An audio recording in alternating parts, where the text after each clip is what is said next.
Pinayagan ako kasi hindi Pilipinas siguro ako eh, Hong Kong lang. So, pinayagan ako muna ng Hong Kong. Eh, kita kami ng kapatid ko, ganyan. Isang linggo kami dito. Tapos nag-iwalay na ako, balik doon.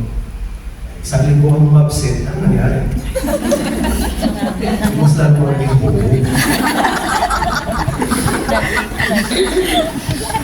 Wala na akong maintindihan. Dahil wala na akong maintindihan, ayaw ko nang pumasok. Doon ko naranasan na siguro, kapag pala hindi ka nakakaintindi, nawawala ka ng gana. Ayaw ko nang mag-aral. Ganun siguro yung feeling ng mga ayaw mag-aral. Pag nahihirap akong intindi, ayaw ko na. Ganun na ganun yung feeling ko. Alam niyo, ay intindihan ko na kung bakit yung iba ayaw mag-aral sa mga panahon na yun. Diba? Oo. Pero ayoko na talaga. Umabsent ako na umabsent eh. Wala akong maintindihan eh. Para kung hindi ka nakapagsalita ng isa. Para kung gano'n? Nakaupo ka lang doon, nakatanga, nagsasayang ka lang ng oras mo. Yun pala, yung in charge sa akin na pare, nakikita niyo umabsent ako. Di sabi ko sa kanya, pwede akong paalam ko sa kanya, lilipat ako doon sa mas slow na klase. No? Alam ko ba na may pinagalitan? Dahil daw absent ako na absent. Alam mo naman hindi ako kainin eh, absent na absent eh. Hindi na ako kainin. Galit na galit ako. Sama na mo. Sabi ko, uwi na. Hindi na ako magpapari. Nangyari na. Uwi na. Pero, takot na takot naman ako umuwi. Dahil, yung mga magulang ko, ayaw nila akong magpahit. Ako yung nagpumilit. Ako yung nahihiga. Uuwi akong luhaan, no? Na I was a failure, no? Sa sarili ko. Kasi ayaw ng mga magulang ko mag-impahit. No? Ako yung nagpumilit. So, hiyang-hiya akong ganyan. So, nakapag-decision na ako, uuwi ako. Tapos na lahat. Tumawag ngayon ako sa aking tatay. Sinabi ko sa akin tayo, uuwi na. Eh, hinihintay mo na yun. Sabi ko na yan. Pero sabi ng tayo, kung gusto mo umuwi, may bahay ka naman, umuwi ka. Magtutulungan tayo. Diba? Yun yung time na may hope, yun yung hope. Alam mo na hindi madali pero nagtiwala ka na something good is gonna come out of this. No? So, nakapagpaalam na ako sa tatay ko, ganyan, diyan na na ako. Ito namang classmate ko, pumunta sa kwarto ko. Hindi ko matok na ganyan. Galing pa akong iyak. Tapos sabi niya, anong niyak-iyak mo dyan? Sabi, uwi na. Pilipino din siya. Uwi na. Magpapasko. Magpasko ka muna dito bago ko umuwi. Kasi nga, nag-organize kami ng mga classmates namin ng Christmas party. Tapos sabi niya, alam, iwan mo kami, nag-organize tayo ng Christmas party, tapos wala ka. Mag-Christmas party muna tayo. Sabi ko, ilang araw na lang din. Bago kasi magpasko. Ilang araw na. Sabi ko, sige. Di, nag-Christmas party ka naman. Noong Christmas party, sabi ng isang kaklase ko, taga-Thailand. Chinese din siya. Chinese yung mga parents niya. Tapos sabi niya, ba't nawawala ka na ng gana nung pag-aaral? Dati-dati, pabibo ka. Parang Jollibee natin. Bilang-bilang sa'yo.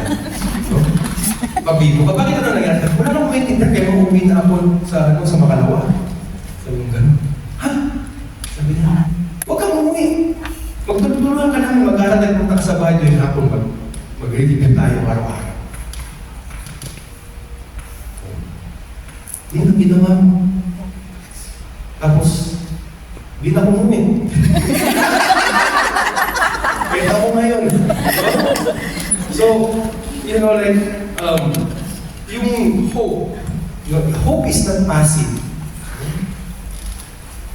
Yung hope is you refuse to allow hardship to dictate your future.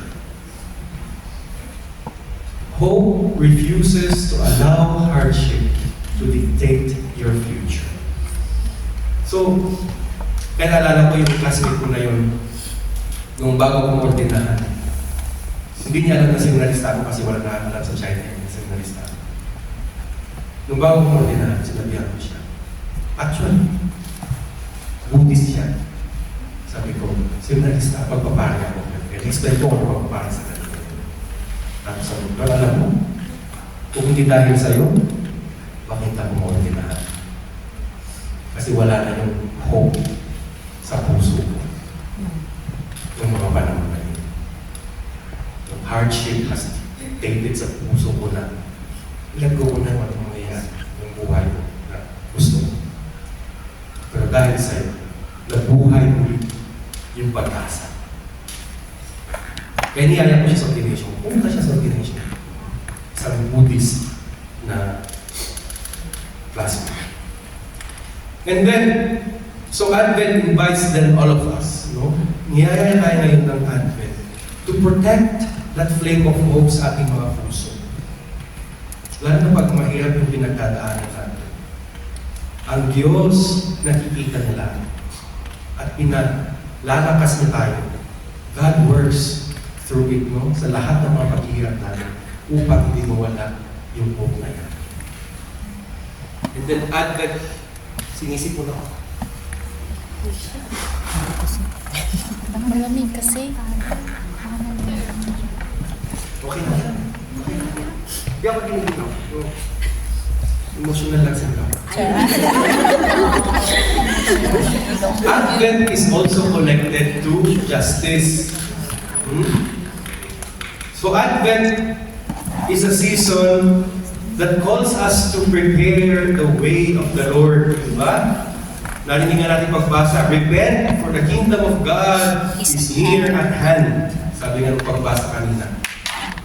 To prepare the way of the Lord. Not only by preparing our hearts, but also by helping create a world kung saan where there's dignity, where there is love, where there is compassion. Sabi nga ni Propeta Micah, no? To do justice, to love kindness, and to walk humbly with our Creator. Ito lang yung hinihingi ng Diyos sa atin. Katarungan, pagmamahalan, at kapakapag kung babaan kasama ng Diyos. Hindi ibig sabihin ng justice rally, welka. But it's begin with seeing our own dignity. When we stand up for one another, when we choose fairness, when we choose truth, when we choose compassion sa buhay natin. At ang Adbyento pinaalala sa atin na God is present and attentive kung merong injustice na nangyayari. And justice starts in the community sa mga maliliit na bagay na ating ginagawa sa bawat isa. Kapag ating pinakikinggan yung struggles ng kapwa natin, naroon ang katarungan. Kapag sinusuportahan natin yung mga asister natin na nahihirapan, nandyan ang katarungan. Kapag meron tayong alam tungkol sa ating mga rights, tungkol sa batas na, for example, may bagong batas na hindi ka pwedeng tumawid kung hindi tamang kawiran, may multa.